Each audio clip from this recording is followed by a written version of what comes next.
Pen drive ಕಳೆದ 1 ವರ್ಷದಿಂದ ಏನು ಸೌಂಡ್ ಮಾಡ್ತಾ ಇದೆ ಅಂತ ಎಲ್ಲರಿಗೂ ಗೊತ್ತು. ಯಾಕೆಂದ್ರೆ ಪೆನ್ ಡ್ರೈವ್ ಇಂದ ಏನೇನು ಕೆಲಸ ಆಗುತ್ತೋ ಅದು ಬಿಟ್ಟು ಬೇರೆ ಎಲ್ಲ ಮಾಡಿದೆ ಅದು. ನಾನು ವಾಣಿಜ್ಯ ಮಂಡಳಿಯ ಕಾರ್ಯದರ್ಶಿಯಾಗಿದ್ದಾಗ ಕಳೆದ ಸಾಲಿನಲ್ಲಿ ಡೇವಿಡ್ ಒಂದಿನ ಬಂದರು, ನೀವು ಕೋಆಪರೇಟ್ ಮಾಡಿದ್ರೆ ಒಂದು ಒಳ್ಳೆ ಸಿನಿಮಾ ಮಾಡೋಣ ಅಂದರು. ಆಯ್ತಪ್ಪ ಮಾಡ್ತೀನಿ ಅಂತಂದೆ. ಸೊ ಅದು ಸಹಜ, ನಿರ್ಮಾಪಕರು ನಿರ್ದೇಶಕರು ಕಲಾವಿದರ ಹತ್ರ ಬಂದಾಗ ಈ ಡೈಲಾಗ್ ಇದೆಯಲ್ಲ ಇದು ಸಹಜ. ಯಾಕೆಂದ್ರೆ ಯಾರೇ ಪ್ರೊಡ್ಯೂಸರ್ ಯಾರೇ ಡೈರೆಕ್ಟರ್ ನನ್ನ ಹತ್ರ ಬಂದ್ರು ಎಲ್ಲರೂ ಅದೇ ಡೈಲಾಗೆ ಫಸ್ಟ್ ಹೇಳೋದು. ಹೌದು, ಅದೇನು ನೋಡಪ್ಪ ಸುಮ್ಮನೆ ಯಾಕದ್ ನಮ್ಮ ಬಾಯಲ್ಲಿ ಕೇಳಿಸ್ತೀಯ.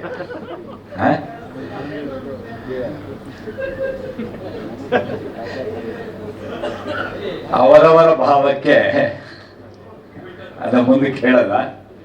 ಅರ್ಥ ಆಯ್ತಾ? ಏನೋ ಒಂದು ಗಾದೆ ಹೇಳಿ ಈಗಲೇ 15 ದಿನಕ್ಕಿಂತ ತೆಗೆದುಕೊಂಡಿದ್ದೀನಿ, ಯಾವ ಗಾದೆನೂ ಬಳಸಬಾರ್ದು ಅಂತ ತೀರ್ಮಾನ ಮಾಡ್ಕೊಂಡಿರೋದ್ರಿಂದ ಸಿನಿಮಾಗಳು ಬರ್ತಾ ಇದೆ, ಹೋಗ್ತಾ ಇದೆ, ಚಿತ್ರಮಂದಿರದಲ್ಲಿ ನಿಲ್ತಾ ಇಲ್ಲ. ಸೊ ಚಿತ್ರಮಂದಿರಕ್ಕೆ ಪ್ರೇಕ್ಷಕರು ಬಂದು ಚಿತ್ರಮಂದಿರದಲ್ಲಿ ಕೂತು ಸಿನಿಮಾ ನೋಡಿದಾಗಲೇ ಯಾವುದೇ ಭಾಷೆಯ ಸಿನಿಮಾ ಆಗಿರಲಿ ಅದು ಗೆಲ್ಲೋದು. ನಾವು ಅಂದ್ಕೊಳ್ತೀವಿ ಬೇರೆ ಬೇರೆ ಭಾಷೆನ ಸೂಪರ್ ಹಿಟ್ ಆಗ್ತಾ ಇದೆ, ಆ ಭಾಷೆ ನಮಗೆ ಪೈಪೋಟಿ ಇದೆ, ಇನ್ನೊಂದಿದೆ ಅಂತ. ವರ್ಷಕ್ಕೆ ಒಂದು 12 ತಿಂಗಳಿದ್ರೆ ಅದರ್ ಲ್ಯಾಂಗ್ವೇಜ್ ಬರೋದೇ ಒಂದು 10ರಿಂದ 12 ಸಿನಿಮಾ ಅಷ್ಟೇ. ಇನ್ನು ನಮ್ಮ ಸಿನಿಮಾಗಳು 300-400 ರಿಲೀಸ್ ಆಗ್ತಾ ಇದೆ.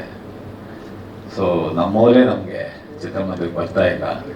ನಾನು ಇಷ್ಟೇ ಕೇಳ್ಕೊಳ್ಳೋದು ಪ್ರೇಕ್ಷಕರಿಗೆ, ಚಿತ್ರಮಂದಿರಕ್ಕೆ ಬಂದು ಮೊಬೈಲು ಮತ್ತು TV ಬಿಟ್ಟು ಚಿತ್ರಮಂದಿರಕ್ಕೆ ಬಂದು ಕನ್ನಡ ಚಿತ್ರಗಳನ್ನು ನೋಡ್ರಿ, ನಿರ್ಮಾಪಕರನ್ನು ಉಳಿಸ್ರಿ ಅಂತ.